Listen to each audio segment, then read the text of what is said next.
aussi l'enregistrement. Hello. Ah ben Jean-Mi, non, Jean-Mi. Ah, c'est bon. Bonjour à tous. Rebonjour. Bonjour Eric. Alors, on vient d'échanger un petit peu. Bonjour à tous. Bonjour. Bonjour. J'allais dire, on vient d'échanger en off, mais oui, on n'était pas connectés. Donc là, j'attends quand même à chaque fois. Pas très fluide tout ça. J'essaie de voir si on est connecté. Vous avez vu si on est connecté sur Facebook ou pas? Non? On n'a encore pas dit. A priori, oui. A priori, oui. Oui, on y est. Voilà, c'est bon. Ah bah oui, il y a Fabien qui nous fait un coucou, donc c'est bon. Coucou Fabien. Alors, écoutez, aujourd'hui, un nouveau réseau talk. Alors, le thème que je vous ai proposé aujourd'hui, c'est la gestion de la croissance et l'expansion de votre entreprise de marketing de réseau. Alors, je voulais revenir dessus parce que lancer une entreprise, la créer, la lancer, c'est une chose. C'est une chose. C'est pas mal déjà. Mais derrière, ce qui est encore plus important, c'est finalement de lui permettre de se développer avec pérennité, voilà, qu'elle puisse être là après plusieurs années. Et finalement, c'est comme, on connaît bien ça hein, dans le process, perdre du poids, c'est une chose, c'est la partie, je dirais, qui nécessite de la volonté, bien sûr, de l'engagement. Mais entre nous, dites-moi ce que vous en pensez, mais c'est malgré tout plus facile que de maintenir finalement l'acquis. Est-ce que vous êtes OK avec ça déjà?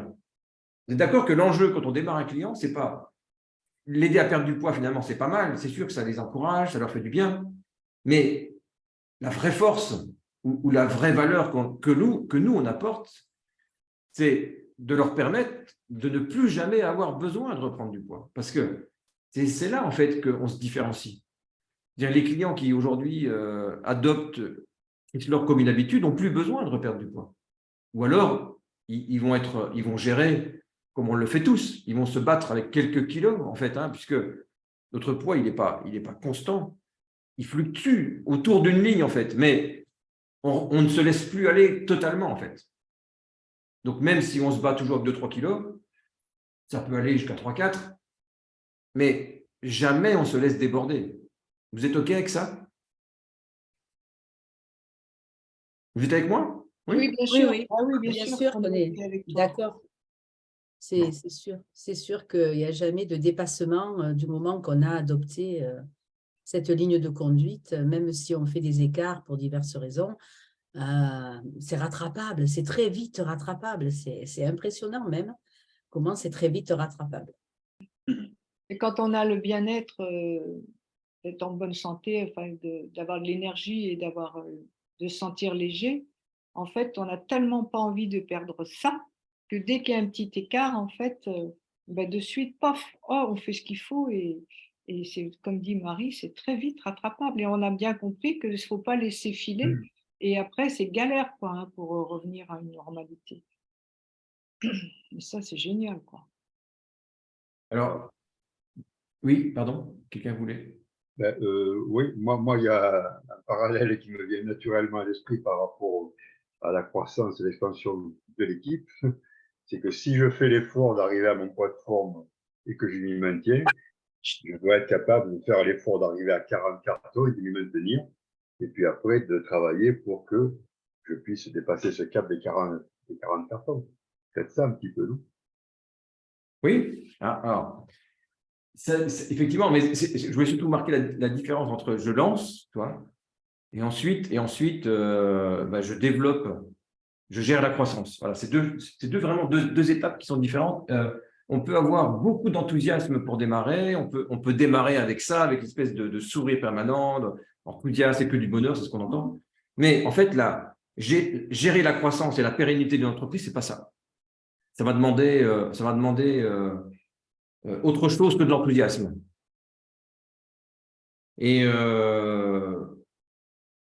finalement, si on maintient le parallèle avec la perte et le maintien de poids, là, ça va être maintenir notre entreprise et de lui permettre constamment de se développer. Donc, alors, la bonne nouvelle, malgré tout, là, c'est que par rapport à d'autres modèles en fait, d'entrepreneuriat, c'est qu'on est quand même accompagné, on est en groupe. Et il y a quand même, c'est vrai, c'est là encore, c'est peut-être encore là que c'est encore le plus fort, c'est qu'en fin de compte, on va retrouver dans notre groupe quasiment des gens qui sont à tous les stades. Vous voyez, on a des gens qui sont juste devant nous, qui ont vécu une étape de plus. On a des gens qui ont vécu 2 étapes de plus. Il y en a qui ont vécu 3 étapes de plus, 4 étapes. Et en fait, on travaille en équipe avec des gens qui ont vécu des étapes avant nous et qui peuvent finalement, pour ceux qui ont 4-5 étapes d'avance, nous donner une vision. Et puis celui qui a une étape d'avance va nous permettre de passer à l'étape suivante. Ça, c'est extraordinaire. De pouvoir avoir en fait en permanence toute cette richesse d'échanges que l'on peut avoir. Mais au-delà de ça, quels sont d'après vous les facteurs clés ou les enjeux pour gérer la croissance et l'expansion d'une entreprise? La régularité. Je Ouais. pense que c'est le maître mot, la régularité. Faire les choses au quotidien. Voilà. Et comme cette prise de poids, par exemple, ben voilà, même s'il y a un petit moment de relâchement, il faut qu'il soit court et du coup, il est hyper rattrapable. Et c'est vrai que ce que tu disais avec l'équipe est très, très intéressant parce que ça permet… alors, quand on est un entrepreneur, on est quelquefois solitaire et du coup, on ne sait pas ce qui se passe ailleurs, comment ça se passe. Donc, c'est juste notre propre volonté qui fait qu'on avance plus ou moins. Mais là, il y a quand même effectivement cette équipe sur laquelle on peut se poser un petit peu, expliquer le pourquoi du moment qui ne va pas bien. Et voilà. Et donc, cette aide est importante aussi. Mais la régularité, à mon avis, c'est ce qui est le plus difficile à tenir. Oui, oui.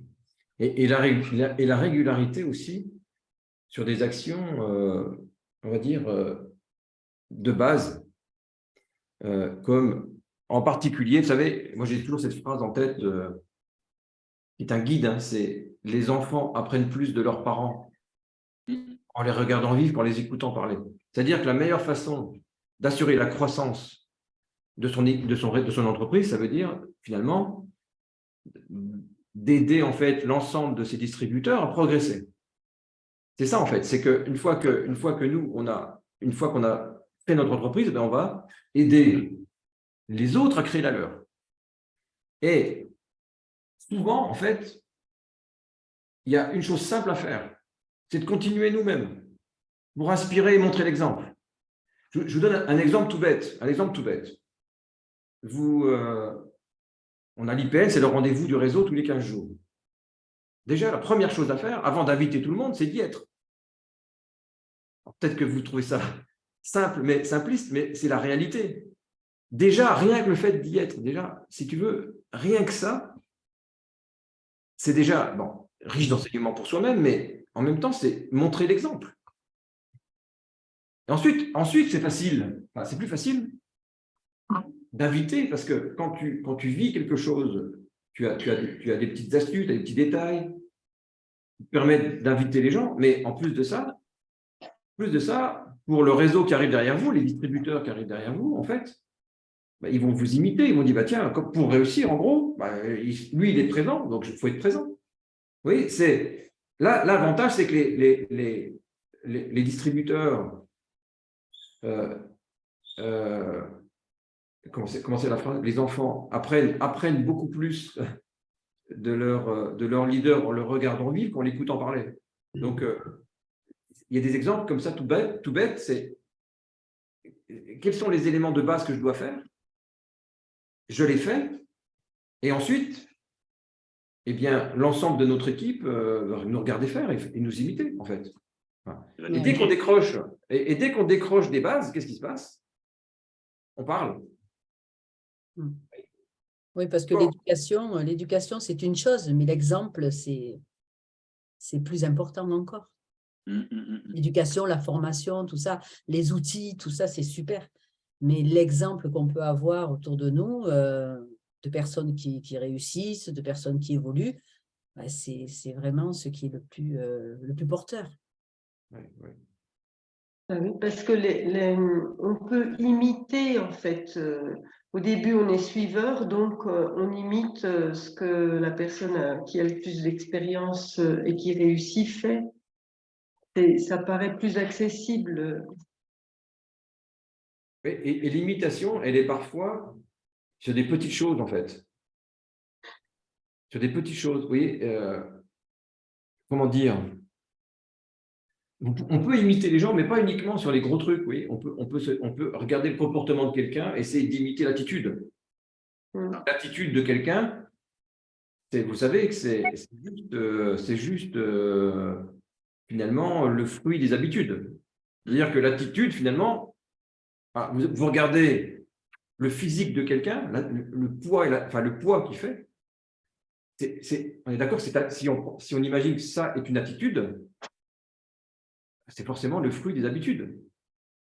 Ça dépend de ce qu'il mange, en quelle quantité, quel type d'aliment, enfin voilà. Donc, à un moment donné, on peut imiter le comportement alimentaire de quelqu'un et on aura le même résultat. D'ailleurs, ça marche bien. Hein. Vous regardez les familles, c'est assez cohérent en général. Oui. En général, ceux qui mangent ensemble, enfin ceux qui vivent ensemble, ont à peu près la même attitude. Hein. Et ça, c'est juste normal parce qu'en fait, au quotidien, ils font les mêmes choses. C'est tout bête. Et donc c'est souvent même des fois dans des petites habitudes. Par exemple, si je prends l'exemple de l'excès de poids, la plupart du temps, ça va être lié à l'habitude de grignoter un petit peu plus chaque jour. Oui, c'est des choses anodines qu'on ne va pas voir en fait. Mais si on adopte cette habitude-là, on aura le même résultat. Et souvent, les habitudes qui produisent l'attitude sont des habitudes qui ne sont pas forcément très visibles.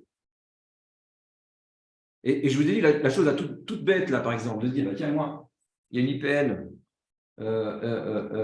tous les lundis, enfin tous les 15 jours à 19h45, je suis toujours là à 19h45, tout le temps. Rien que ça peut être une habitude simple à imiter, mais si tu fais un écart là-dessus, par exemple, je ne parle pas pour vous, hein, mais si tu fais un écart là-dessus, mais en fait, tu vas donner le signal à tout le monde que ce n'est pas essentiel. Et en donnant ce signal, eh bien, tu vas produire dans ton groupe un phénomène avec un impact direct sur leurs résultats et sur votre activité.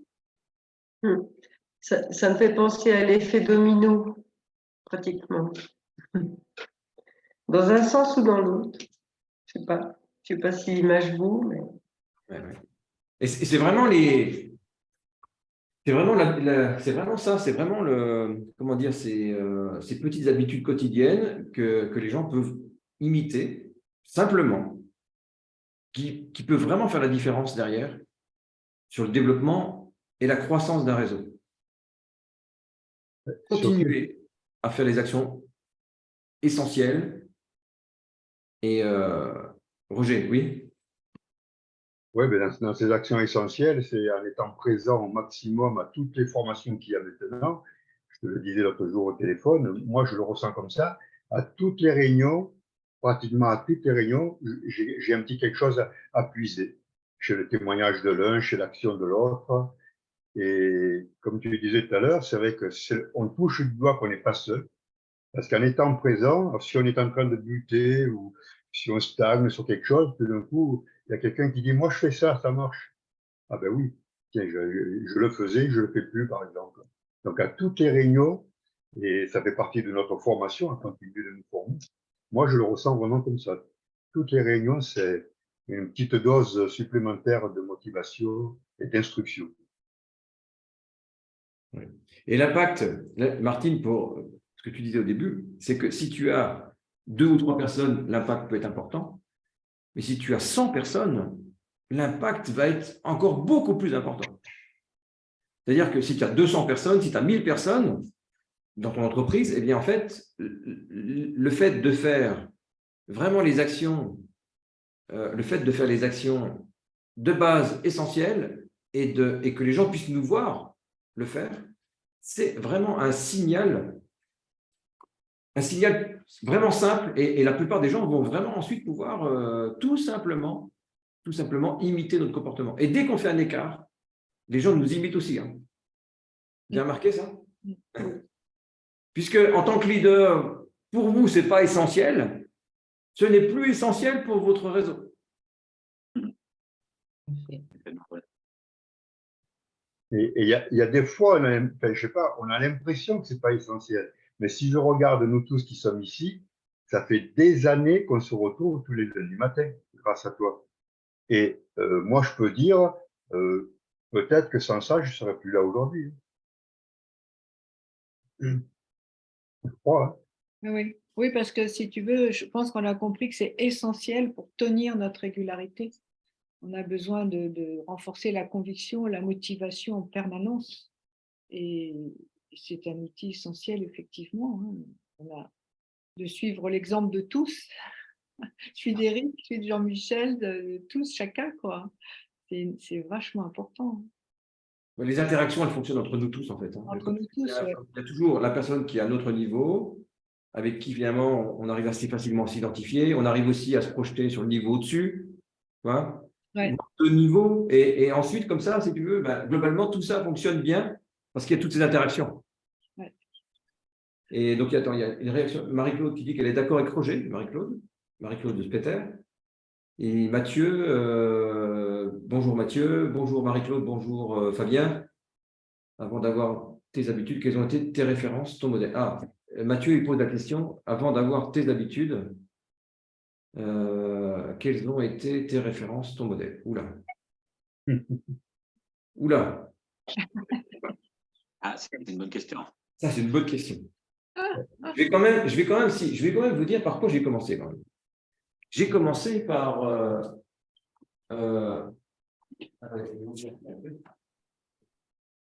pendant que tu cherches, moi j'ai envie de dire que toi tu cherches tes références, mais nous, nos références, c'est toi Eric, c'est toi Jean-Mi, qui au fil du temps, au fil des années, et puis dans les habitudes, je sais pas ce que vous en pensez les copains, copines, là, où on se pose plus la question, même presque on attend le lundi matin le plaisir de se retrouver. Quoi. Ouais. Je vais vous donner un exemple là, qui s'est passé ce week-end. Donc Mathieu, qui te pose la question, Ouais. en fait, il se lance dans l'activité et donc plusieurs fois, je lui ai dit il faudrait organiser une réunion et tout ça. Donc il a commencé à organiser un atelier découverte chez lui ce week-end. Oui. Et en fait, il y avait 7 personnes présentes. Les 7 personnes, il y avait 5 nouvelles. Les 5 Ouais. ont démarré. Les 5 ont démarré et il y a eu 4 démarrages en programme test et une adhésion directe. Ok. Bravo, Donc, Mathieu. Alors, je vais répondre à ta question, Mathieu. Alors, parce que tu imagines que les habitudes, finalement, tout ça s'est construit. Bonjour Audrey, tout ça s'est construit petit à petit quand même. Hein. En fait, c'est pas linéaire, mais quand même, il y a un point de départ. Et le point de départ, moi, je me rappelle très bien, quand j'ai démarré, en fait, je trouvais que c'était difficile d'imiter les gens qui avaient réussi. Alors déjà, pour la première raison, la première raison pour laquelle je trouve que c'est difficile, c'est parce qu'en fait, c'est toujours que ceux qui ont réussi qui écrivent, vous voyez. Et tous ceux qui ont échoué, en fait, on n'a pas de leurs nouvelles, on ne connaît pas leur cheminement. Et moi, je ne me voyais pas comme quelqu'un qui avait des qualités pour réussir. Donc, c'était difficile de me projeter. Ouais, par exemple, quand vous voyez des gens qui s'expriment avec aisance, avec fluidité, et que toi, tu as du mal, tu bafouilles, tu es timide, etc., tu te dis, mais jamais j'arriverai à ça.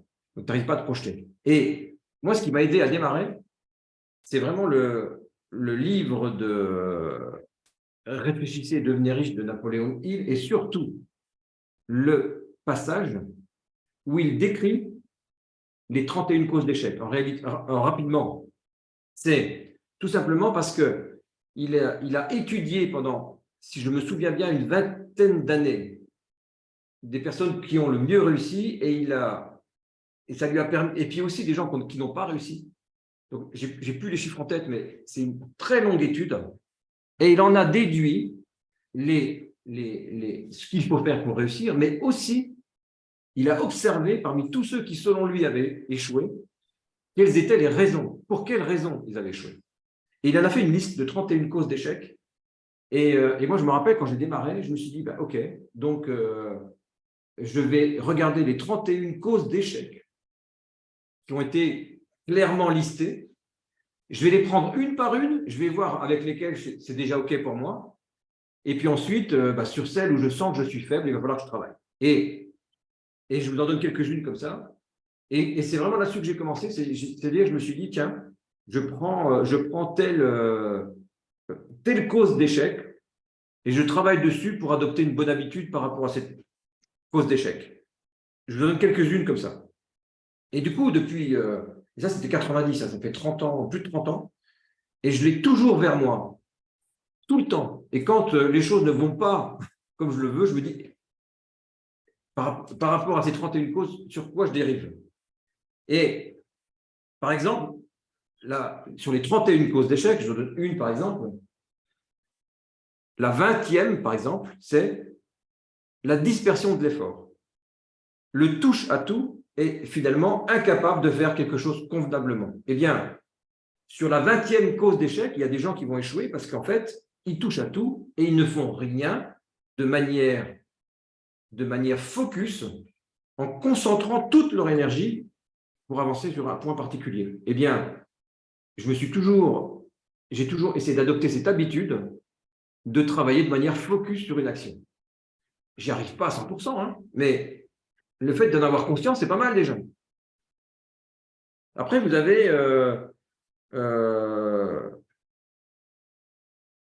l'intolérance. Celui qui est étroit d'esprit n'ira jamais très loin. Eh bien, si vous pensez que l'intolérance peut être pour vous une cause d'échec, eh bien, tu dois te dire que tu dois améliorer ta tolérance. Puisque l'intolérance est répertoriée par Napoléon comme une cause d'échec. Quelqu'un d'intolérant risque d'échouer à cause de ça.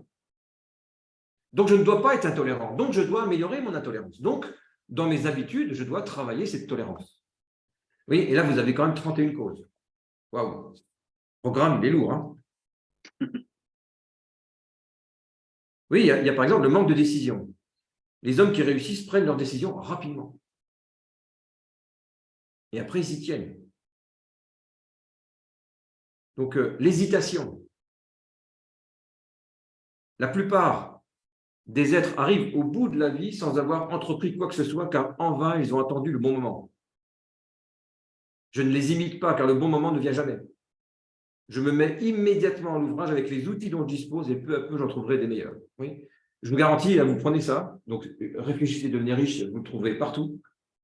Réfléchissez et devenez riche de Napoléon Hill, c'était mon point de repère. Voilà, j'en mis là sous la main. Mais c'est tout bête, hein, mais je vous garantis que n'importe qui fait ça, il prend les 31 causes, il les relit tous les jours et il se dit où j'en suis, je vous garantis que vous réglez tous les problèmes.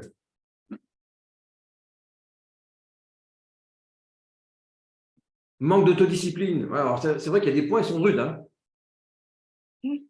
Mais le manque d'autodiscipline est une cause d'échec.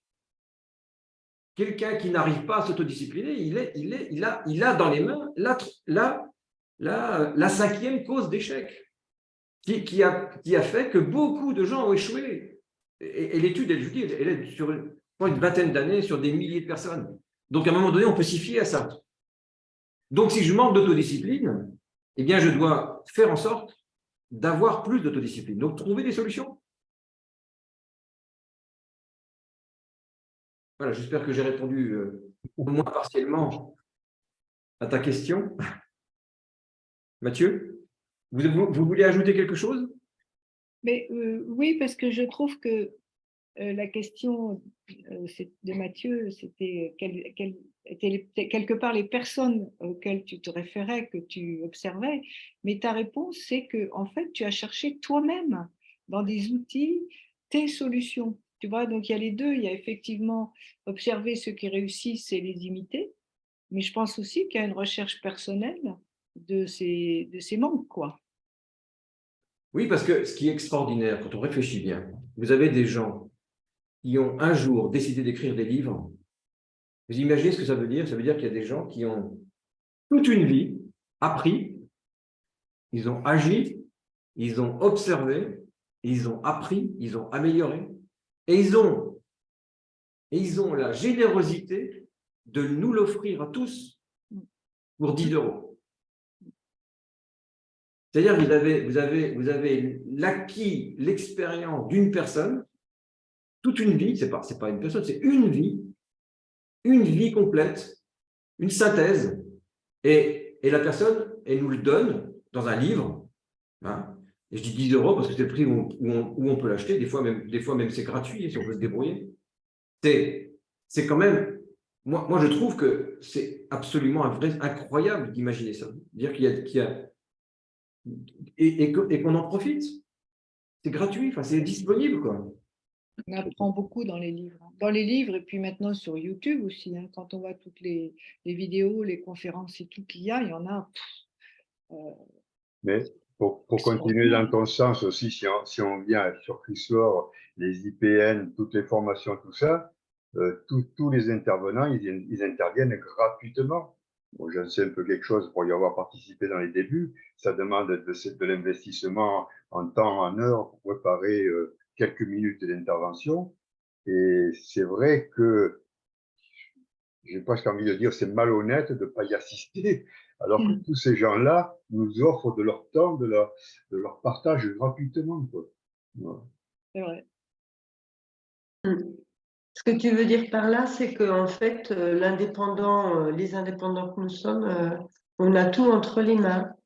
On a des exemples et puis aussi on a à se prendre en main nous-mêmes, quoi. Oui, en fait, évidemment qu'aujourd'hui, tout est disponible. Mm. L'autre jour, j'écoutais quelqu'un qui disait aujourd'hui, même si on s'y mettait toute notre vie à 100%, on ne pourrait même pas lire tous les titres de livres qui existent. Ah, bah non. Non, mais vous vous rendez compte, c'est-à-dire que l'information est disponible. Aujourd'hui, on n'a pas besoin d'information. Tout est là. Tout ce dont on a besoin est là. Tu as envie de quelque chose, ça existe. D'ailleurs, vous le faites avec YouTube. Tu as envie Moi, des fois, je m'amuse. Tu dis, tiens, j'aimerais bien, je sais pas, bricoler un truc, faire un truc. Tu tapes sur YouTube, il y a toujours un mec qui l'a fait, quoi. C'est quand même, il y a toujours un mec qui a fait une vidéo YouTube gratuite pour te guider, quoi. C'est un truc de fou. Moi, j'ai encore pas trouvé une seule fois où il n'y a pas quelqu'un qui a fait une vidéo pour me répondre aux problèmes que j'ai. C'est quand même fou, quoi. Je ne sais pas si vous avez des exemples en tête. Le dernier, c'est lequel? Je ne sais plus. Le dernier que j'ai regardé sur YouTube pour bricoler, hein, un truc de bricolage. Mais n'importe quoi, n'importe quoi. Aujourd'hui, vous voulez bricoler, vous voulez faire du carrelage, vous voulez faire de la peinture, vous voulez faire monter une fenêtre, enfin n'importe quoi. Il y a toujours un mec qui a fait une vidéo pour t'expliquer. C'est vrai. Et puis, il y a plus d'excuses, quoi. Celui qui dit j'aime pas lire, tu peux écouter le livre. Tu peux, j'ai pas le temps de lire, c'est une fausse excuse. Tu peux écouter pendant que tu es en train de bricoler, pendant que tu es en train de faire du sport. Donc, c'est vrai que l'excusite n'est plus excusable. Oui, alors, malgré tout, il y a Véronique qui nous fait une remarque. Véronique, bonjour. Tu as raison, Véronique. En réalité, tu as raison. Et ça, je pense que c'est quelque chose qu'on ne dit pas assez. Moi, j'aime bien le dire. Réussir, c'est difficile. Que ce soit clair pour tout le monde. Je ne veux pas vous raconter des salades. Réussir, c'est difficile. Clairement et définitivement. Donc évidemment que tout est disponible, mais réussir est difficile. Mais oui, parce que sinon déjà, ça n'aurait pas la même saveur quand on réussit. Et puis je dirais, ce serait trop facile. Enfin, non, si c'était facile, on arriverait trop tard. Tous les millions de gens avant nous, ils l'auraient déjà réussi. Enfin, non, c'est difficile de réussir. Parce qu'en fait, quand vous reprenez les 31 causes d'échec, et vous vous dites quand même que ça fonctionne en multiplication. C'est-à-dire que s'il y en a une qui est à 0, si par exemple vous faites tout bien, vous êtes tolérant, vous n'êtes pas intempérant, vous êtes coopératif, vous n'êtes pas malhonnête, vous avez bien choisi votre partenaire, vous avez suffisamment vous prenez des décisions rapidement, oui, si vous prenez toutes les 31 causes d'échec, nickel, mais qu'il y en a une où vraiment, vous êtes nul, tu vois, eh bien, tu multiplies tout, ça fait 0 à la fin. Tu vois? Et c'est ça qui est incroyable, c'est que, par exemple, je crois qu'il y en a un, c'est sur l'intempérance, la 11e, c'est impossibilité de contrôler ses instincts sexuels. Ben, rien que pour ça, Il y a des gens qui peuvent échouer toute leur vie. Ça vous fait rire. Ça s'est vu, hein. Il y a des grands hommes politiques qui ont eu des échecs énormes à cause de ça. Mais oui, mais c'est ça. Et si tu veux, quand il a analysé les 31 causes d'échec, il a regardé pourquoi les gens ont échoué. Et ça, c'en est une. Donc ça ne peut pas être facile. Ça veut dire que ça nécessite quand même, ça nécessite de s'améliorer, ça nécessite de travailler constamment. On parle d'autodiscipline, on parle d'instruction, on parle d'objectifs, on parle… Évidemment que ce n'est pas facile.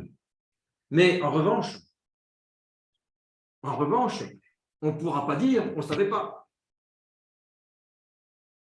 Alors que quand même, quand on réfléchit bien, il y a quand même des générations avant l'histoire. Hein, parce que c'est l'histoire, hein, il y a la préhistoire et l'histoire commence avec l'écriture. Mais avec l'histoire, on ne peut plus dire qu'on ne savait pas. Maintenant, on peut le lire. Mais avant on pouvait dire « je ne savais pas ». Il n'y avait pas l'information. Aujourd'hui, on a accès à l'information. Maintenant, la vraie réussite, ce n'est pas de savoir, c'est qu'est-ce que l'on fait de ce que l'on sait. Mais on ne peut plus se dire « je ne sais pas ». Parce que tout est disponible. Tout est disponible. Absolument tout. Voilà. Oui, puis je pense qu'un chef d'entreprise, il se remet en cause. Alors, si on prend ton exemple sur le bouquin, là, réfléchissez devenir riche, si toi, tu es mon sponsor, si tu me dis, Roger, tu es faible sur ce point, je risque de mal le prendre et de pas, et même presque de me vexer, de pas travailler dessus. Alors que si moi, je le touche du doigt, je dis, ouais, c'est évident, là-dessus, je suis faible. Donc, j'ai trop d'appétit sexuel, il faut que je me ralentisse. Non, mais enfin, je vais mettre le doigt sur le point et puis je vais le travailler. Mais après, la satisfaction d'avoir travaillé, amélioré ce point-là. Et voilà. Donc, en tout cas, pas de poudre aux yeux. Hein, pas de poudre aux yeux. Réussir, c'est vraiment… voilà, ça va demander beaucoup de travail, beaucoup d'engagement, beaucoup de régularité. Définitivement. Voilà. Mais c'est quand même génial de savoir que c'est possible. C'est quand même possible, quoi. Voilà, c'est vraiment possible. Donc, et en marketing de réseau, on arrive, grâce au marketing de réseau, vous prenez les 31 causes d'échec, vous verrez qu'on arrive à en arrondir pas mal grâce au marketing de réseau. Et on pourrait réussir au marketing de réseau et pas ailleurs parce que c'est beaucoup plus difficile de réussir dans d'autres domaines. Et c'est un domaine où vraiment on a plus de chances d'y arriver. Et rien que le réseau, je parle de la tolérance par exemple, rien que le fait de travailler en réseau, ça améliore notre tolérance. Voilà. L'intempérance, voilà. La coopération. Il y a des choses qui s'améliorent naturellement par le marketing de réseau. Voilà. Merci à Marie-Claude qui nous conseille quelques livres. Après, c'est à chacun de trouver celui qui lui convient mieux. Je crois que c'est vraiment… je dis, on n'arrivera jamais à lire tous les titres des livres. Donc, on trouve ce qui nous convient. On a dépassé les 11h15. Voilà, je vous remercie à tous ceux qui ont participé, qui nous ont mis des commentaires, et puis tous ceux qui regarderont en replay. Hein, voilà. Merci à vous tous d'avoir participé encore ce matin. On se retrouve encore la semaine prochaine. Hein. La semaine prochaine, il y aura un réseau talk. Je vous souhaite une bonne journée. Hein. À très bientôt. À la semaine prochaine. Bon lundi. Voilà, si vous avez des sujets que vous aimeriez qu'on aborde, mettez-nous-les dans les commentaires et on reviendra vers vous les prochaines fois. Allez. Bientôt. À bientôt. Bonne journée.